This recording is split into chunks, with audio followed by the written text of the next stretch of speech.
היי, כאן רובי מהטמעת HubSpot. שאלת לקוח, איך אני יכול להדגיש נוט בתוך דיל כך שלא יתערבב עם כל שאר התיעוד של האימיילים והשיחות טלפון בלשונית Activities, כאמור בתוך דיל.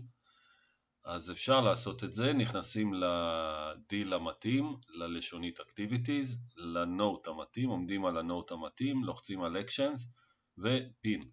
פין זה מקפיץ אותו למעלה, נעץ למעלה, ומהיום והלאה הוא יופיע לכולם למעלה בפסגת הדיל הזה. לא משנה כמה אימיילים ושיחות טלפון יהיו מתועדים כאן. דבר נוסף, אפשר גם לשים אימוג'ים בתוך הנוט עצמו, פשוט נכנסים לעריכה ולוחצים מקש ימין ובוחרים אימוג'י. אני אראה לכם את זה, אימוג'י.